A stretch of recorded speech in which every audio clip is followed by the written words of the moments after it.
नमस्कार दोस्तों, इन्फ्राडॉस के नए एपिसोड में आपका स्वागत है। तो चलिए शुरू करते हैं। पहली खबर की शुरुआत करते हैं हमारी इंडियन आर्मी से, जहां पर दोस्तों इंडियन आर्मी ने डिसाइड किया है कि अभी वो 30 और low level light weight radars को खरीदेंगे और इनको खरीदने का प्रोसेस स्टार्ट हो चुका है। साथ साथ इसके लिए रिक्वेस्ट फॉर प्रपोजल भी फ्लोट किया गया है। तो दोस्तों इन लो लेवल रडार्स के साथ साथ दो क्लासरूम वेरिएंट के रडार्स भी हमारी इंडियन आर्मी खरीदने वाली है, जहां पर बाय इंडियन कैटेगरी के अंतर्गत सारा का सारा प्रोसेस होगा। यानी कि जो भी रडार्स यहाँ पर खरीदे जाएंगे उनमें 60% लोकल कंपोनेंट्स का इस्तेमाल होगा। Mountains, high altitude zones, plains, semi deserts, deserts और कोस्टल एरियाज में इन रडार्स को डिप्लॉय किया जा सकता है। 50 किलोमीटर के आसपास इनकी रेंज बताई गई है और ओवरऑल इनको खरीदने के लिए 725 करोड़ रुपीस खर्च किए जाएंगे। जिस भी कंपनी को यहाँ पर कॉन्ट्रैक्ट दिया जाता है उसको 1 साल के अंदर अंदर एटलीस्ट 15 रडार्स तो सप्लाई करने ही होंगे। अगली दोस्तों अपडेट गुड़गांव से है, जहां पर बख्तावर चौक के ऊपर एक नया अंडरपास बनाया जाएगा और इस प्रपोजल को गुरुग्राम मेट्रोपॉलिटन डेवलपमेंट अथॉरिटी की अप्रूवल मिल चुकी है। तो दोस्तों आपको याद होगा तो आज से कुछ दिन पहले ही इस प्रपोजल के बारे में आपको बता दिया था कि गुरुग्राम मेट्रो रेल लिमिटेड इस अंडरपास को बनाना चाहती है और इसके लिए उन्होंने गुरुग्राम मेट्रोपॉलिटन डेवलपमेंट अथॉरिटी की अप्रूवल भी मांगी थी, जो इवेंचुअली उनको मिल चुकी है। और क्योंकि ये एक टाइप से गुड़गांव मेट्रो का ही हिस्सा होने वाला है, तो इसी कारण गुड़गांव मेट्रो रेल इसको बनाएगा। 1 किलोमीटर के आसपास इसकी लेंथ होगी और सेक्टर 47 मेट्रो स्टेशन इसी के ऊपर बनकर तैयार होगा।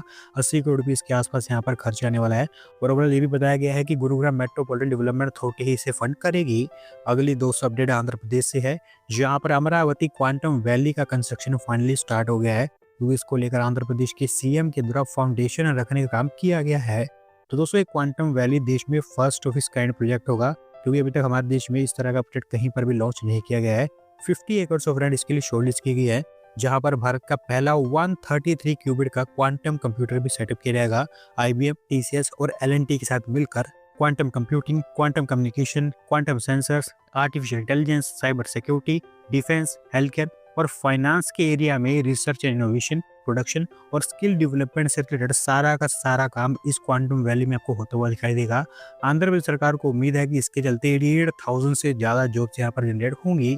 अगली दोस्तों अपडेट स्मार्ट सिटी मिशन को लेकर है, जहाँ पर दोस्तों हमारी ministry of housing and urban affairs ने बताया है कि स्मार्ट सिटी मिशन के अंतर्गत 31 सिटीज जो कि शॉर्टलिस्ट की गई थी वो अब पूरी तरह से कंप्लीट हो चुकी है और इनको स्मार्ट सिटीज अभी कहा जा सकता है। तो दोस्तों आप जानते हैं कि स्मार्ट सिटी मिशन के अंतर्गत देश की अलग अलग 100 सिटीज़ को चुना गया था, जिसमें से 31 सिटीज़ ऐसी हैं जो कि फुली ट्रांसफॉर्म कर दी गई हैं स्मार्ट सिटीज़ में।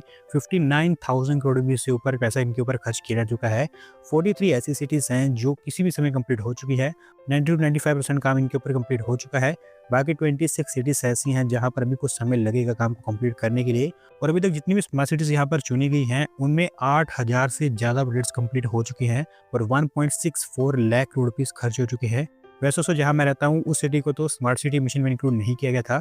अगर आप ऐसी सिटी में रहती हैं जिसको स्मार्ट सिटी मिशन में इंक्लूड किया गया था और इस मिशन के अंतर्गत वहाँ पर क्या चेंज रहे हैं, तो आप कमेंट में मुझे ज़रूर बताना।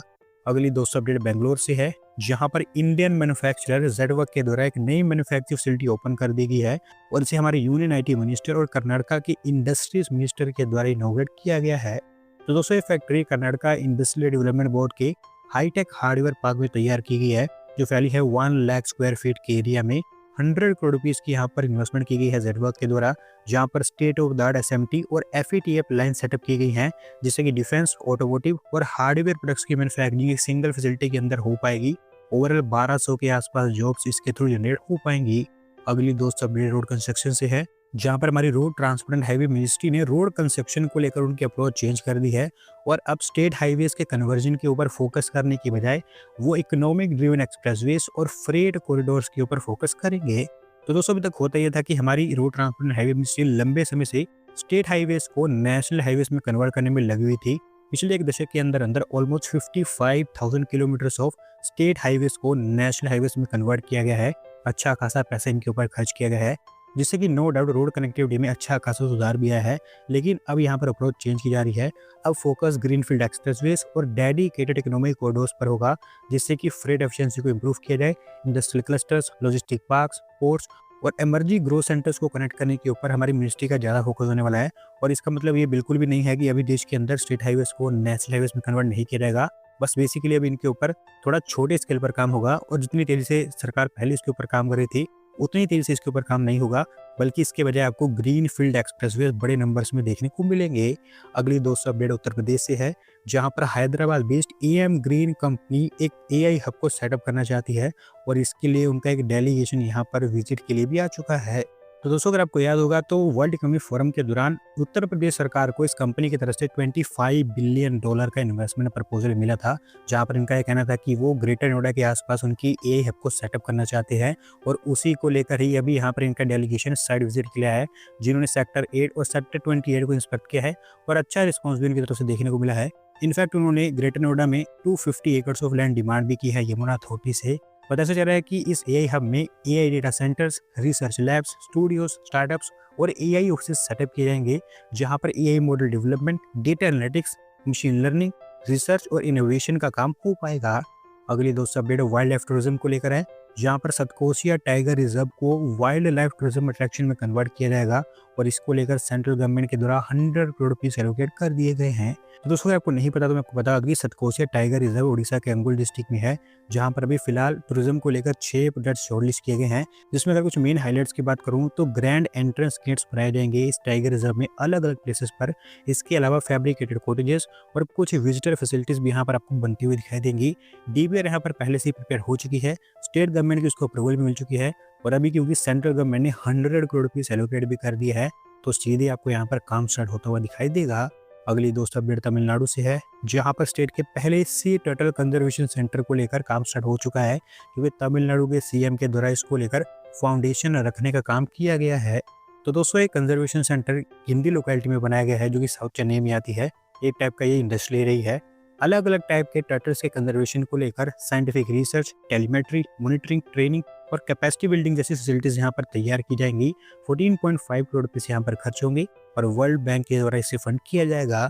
अगली दोस्तों वीडियो दिल्ली से है, जहाँ पर दिल्ली ट्रांसपोर्ट कॉर्पोरेशन का बस फ्लीट अभी और इलेक्ट्रीफाई हो रहा है, क्योंकि दिल्ली के सीएम के द्वारा 500 नई इलेक्ट्रिक बसेस को फ्लैग ऑफ किया गया है।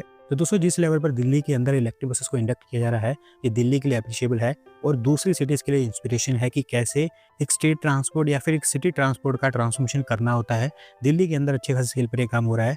दिल्ली सरकार का टारगेट है कि 2-3 सालों के अंदर अंदर दिल्ली में इलेक्ट्रिक बसेस का नंबर 11,000 से ऊपर ले जाया जाए और अभी ऑलमोस्ट उसमें से 3500 बसेस तो ऑपरेट हो रही हैं और इन 500 बसेस के ऐड होने के चलते टोटल 4000 इलेक्ट्रिक बसेस अब दिल्ली में ऑपरेट करेंगी। आज के दोस्तों आखिरी अपडेट लखनऊ से है, जहां पर लखनऊ ग्रीन कॉरिडोर की एक और स्ट्रेच पब्लिक यूज के लिए तैयार है और यूपी सरकार के द्वारा ऐसा बताया गया है कि 22 फरवरी को हमारे यूनियन डिफेंस मिनिस्टर और यूपी के सीएम के द्वारा मिलकर इसे इनॉग्रेट किया जाएगा। तो दोस्तों stage basically Lucknow green corridor का दूसरा फेज है, जिसको डालीगंज से समतामुर्ग इंटरसेक्शन के बीच में बनाया गया है। लखनऊ डेवलपमेंट अथॉरिटी से बना रही है और 8 से 9 किलोमीटर के आसपास इसकी लेंथ बताई गई है। फेज 1 पहले ही ओपन हो चुका था, अब फेज 2 ओपन होगा, जबकि फेज 3 और फेज 4 के ऊपर अभी काम हो रहा है। 2 लेन के ओवरब्रिज और 4 लेन के ओवरब्रिज इस फेज के अंदर बनाए गए हैं, जिसके चलते लखनऊ के इंटरनल सिटी रोड्स पर आपको ट्रैफिक कम होता हुआ दिखाई देगा। तो दोस्तों आज की वीडियो में बस इतना ही। अगर आप अपनी तरफ से अपडेट सबमिट करना चाहते हैं तो डिस्क्रिप्शन दिए गए लिंक पर क्लिक करके सबमिट कर सकते हैं। और अगर आज की वीडियो पसंद आई हो तो वीडियो को लाइक करें, चैनल को सब्सक्राइब करें। धन्यवाद वीडियो को देखने के लिए।